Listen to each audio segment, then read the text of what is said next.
اردو کور کے معزز دوستوں، میں ہوں ماجد ملک اور اب تمام دیکھنے اور سننے والوں کو السلام علیکم۔ ناظرین گرامی، وہ قریش میں شامل تھے، 28 سال عمر تھی۔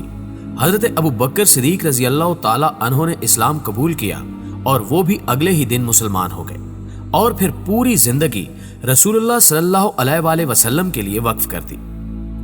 رسول اللہ صلی اللہ علیہ وآلہ وسلم نے حکم دیا اور وہ حبشہ چلے گئے، واپس بلایا، واپس آ گئے، مدینہ کی طرف رخ موڑا، وہ مدینہ منورہ پہنچ گئے۔ غزوہ بدر کا وقت آیا، والد کفار کی طرف سے سامنے آیا، تلوار کا وار کیا اور اپنے والد کو قتل کر دیا۔ یہ قربانی ایسی قربانی تھی کہ قرآن مجید کی آیت اتری اور یہ کارنامہ ہمیشہ کے لیے امر ہو گیا۔ نبی اکرم صلی اللہ علیہ وآلہ وسلم کے ساتھ ہر غزوے میں شرکت کی۔ آپ صلی اللہ علیہ وآلہ وسلم کے حکم پر ہر جنگ میں بھی شریک ہوئے اور کامیاب بھی لوٹے۔ وہ رسول اللہ صلی اللہ علیہ وآلہ وسلم کے ان 10 ساتھیوں عشرہ مبشرہ میں شامل تھے جنہیں زندگی میں جنت کی بشارت دی گئی تھی۔ حضرت ابو بکر صدیق رضی اللہ تعالی عنہ کے دور میں سپہ سالار تھے۔ حضرت عمر فاروق رضی اللہ تعالی عنہ ان کی سادگی اور جرت کے مداح تھے۔ آپ رضی اللہ تعالی عنہ خلیفہ بنے تو بلایا اور اسلامی لشکر کا سپریم کمانڈر بنا دیا۔ وہ گھوڑے پر سوار ہوئے اور مسلمانوں نے ان کی کمان میں کیسر اور کسرا کی ساری سلطنت روند کر رکھ دی۔ بیت المقدس تک بھی فتح کر لیا۔ وہ آخر میں شام اور موجودہ اردن کے علاقے فتح کر رہے تھے۔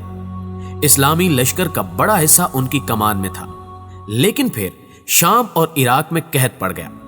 فوج کشی بند کی اور لوگوں کو قحط اور خشکسالی سے نکالنے میں مصروف ہو گئے۔ قحط ابھی رکا نہیں تھا کہ شام میں طاعون بھی پھیل گیا۔ لشکر حمص میں تھا۔ آپ رضی اللہ تعالی عنہ نے خود کو چھاؤنی تک محدود کر لیا۔ حضرت عمر فاروق رضی اللہ تعالی عنہ شام کے دورے پر آئے، سرحد تک پہنچے تو طاعون کی اطلاع آ گئی۔ آپ رضی اللہ تعالی عنہ نے واپسی کا اعلان کر دیا۔ یہ خبر حمص پہنچی تو گھوڑے پر بیٹھے اور سیدھے خلیفہ کے سامنے پیش ہو گئے۔ مسکرا کر خلیفہ کو دیکھا اور کہا، عمر، تم اللہ کی رضا سے بھاگ رہے ہو۔ حضرت عمر رضی اللہ تعالی عنہ نے ان کی طرف دیکھا، تھوڑی دیر سوچا اور پھر فرمایا، یہ بات اگر تمہاری جگہ کوئی اور کرتا تو مجھے قطعاً افسوس نہ ہوتا۔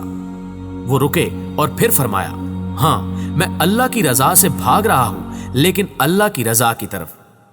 حضرت عمر فاروق رضی اللہ تعالی عنہ نے یہ بھی فرمایا کہ رسول اللہ صلی اللہ علیہ وآلہ وسلم نے وبا کے علاقے میں داخل ہونے سے منع فرمایا تھا۔ حضرت عمر رضی اللہ تعالی عنہ نے انہیں مدینہ چلنے کا مشورہ دیا، لیکن وہ مصیبت کی گھڑی میں اپنی فوج کو اکیلا چھوڑنے پر تیار نہ ہوئے اور حمص واپس لوٹ گئے۔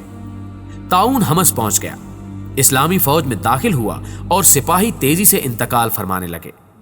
حضرت عمر فاروق رضی اللہ تعالی عنہ انہیں ہر صورت بچانا چاہتے تھے۔ وہ انہیں اپنے بعد خلیفہ دیکھنا چاہتے تھے۔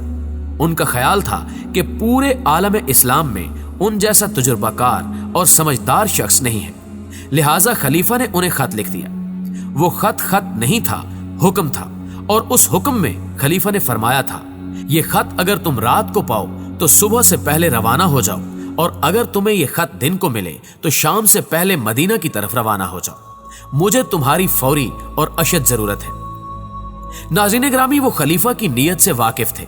وہ جانتے تھے کہ خلیفہ انہیں بچانا چاہتے ہیں، لہٰذا خلیفہ کو جواب لکھ دیا، میں جانتا ہوں کہ آپ رضی اللہ تعالی عنہ مجھے کیوں بلا رہے ہیں، لیکن میں ان حالات میں اپنا لشکر نہیں چھوڑ سکتا۔ ساتھ ہی ایک حدیث بھی لکھ بھجوائی۔ رسول اللہ صلی اللہ علیہ وآلہ وسلم نے فرمایا تھا کہ اگر کسی علاقے میں وبا پھوٹ پڑے تو وہاں سے ہرگز نہ نکلو۔ حضرت عمر رضی اللہ تعالی عنہ نے خط پڑھا تو آنسو آ گئے۔ دیکھنے والوں نے پوچھا، کیا ابو عبیدہ رضی اللہ تعالی عنہ انتقال فرما گئے ہیں؟ جواب دیا، نہیں، ابھی نہیں، لیکن جلد فرما جائیں گے۔ جی ہاں، آپ کا نام حضرت ابو عبیدہ بن الجراح رضی اللہ تعالی عنہ تھا۔ عشرہ مبشرہ تھے، عالم اسلام کا دماغ بھی تھے اور دل بھی۔ آپ رضی اللہ تعالی عنہ واحد صحابی تھے جنہیں حضرت عمر رضی اللہ تعالی عنہ نے خط لکھ کر موت سے بھاگنے کی دعوت دی تھی، لیکن آپ رضی اللہ تعالی عنہ نے چین آف کمانڈ پر بھی یقین کے باوجود خلیفہ کا حکم ماننے سے انکار کر دیا، اور یہ ان کی زندگی کا پہلا اور آخری انکار تھا۔ ناظرین گرامی، انکار سن کر حضرت عمر رضی اللہ تعالی عنہ رو پڑے اور جوابی خط لکھا۔